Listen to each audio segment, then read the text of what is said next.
Hello everyone, my name is Jared Schmidt, and today we are going to be going over the different parts of your cross-country skis as well as how to get them on.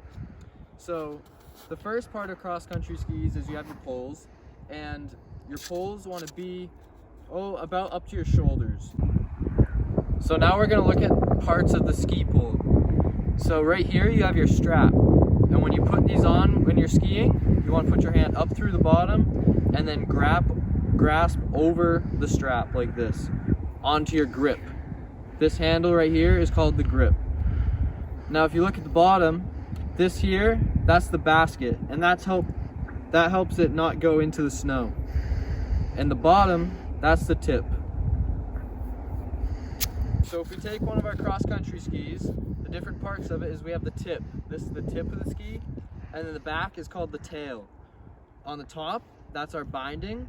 And then if you look on the bottom, these riffles right here are called fish scales, and that's what grips the snow to help you move. So now we're gonna put on our bindings. The first thing you wanna do is make sure you have no snow over your tow bar. So now what you wanna do is you wanna line up this bar with the tip of the arrow. And when you're going to put it in, you just wanna push down on the ball of your foot, and it should click in. And you can give it a little test by wiggling it. To get out of your binding, all you have to do is push this button up here and it should pop right out. Hi, my name is Henry Southall, and today I'll be going over the fundamental movements of Nordic skiing. We'll be starting with the feet. Alright, so when skiing, it's all in the feet. So to move forward, you're going to want to be pushing forward and then kicking in with your toe to push the other leg forward. So a lunge position before bringing the other leg back up forward. It's a way of shifting the weight and a way to gain glide in your ski. Alright, the next step will be adding in the poling to the skiing. To do this, as your legs moving forward, you're going to want to bring them forward the opposite arm, pull in, push back till about waist. No further than that, bring the other pole forward and push the legs forward.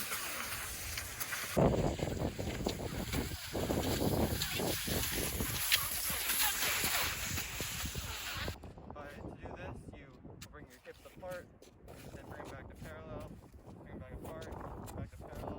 While doing this, you're going to want to make sure not to be crossing your tails too much, because that can make you mess up. It can be okay to just do small steps, or you can do bigger steps, but this is a good way to practice it. You can go either way, and it'll help you when turning on the trails.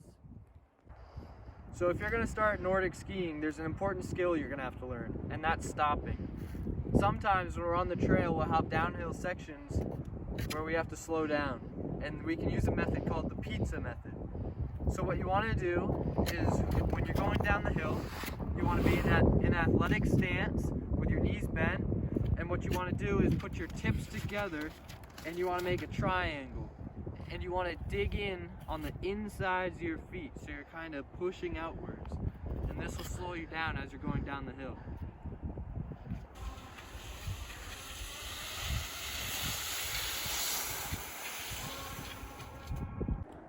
Alright, the next important thing we'll be going over is how to get up hills. To do this, you practice an important skill called herringboning. It's basically, you're doing a duck waddle movement where you're going to be taking one step forward and then taking another. It's easiest if I show it. And as you're doing that, you're pulling up on the outsides and pushing forward so that you can push off the other leg as a way to move up the hill.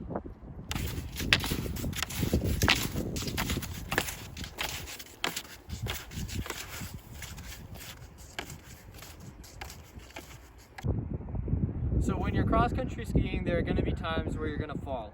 And an important skill you need to have is to be able to get back up. So let's say you fall down and you can't get back up. What you want to do is, it's called the dead bug. You want to pick your feet up over you and get them next to each other, and then you want to bring them down side by side. And you want to make sure that the tips of your skis are not facing downhill. You want to be perpendicular to the downhill. Now what you're going to do is you're gonna take your poles and kind of prop yourself up, and then you can stand up and you're back to skiing.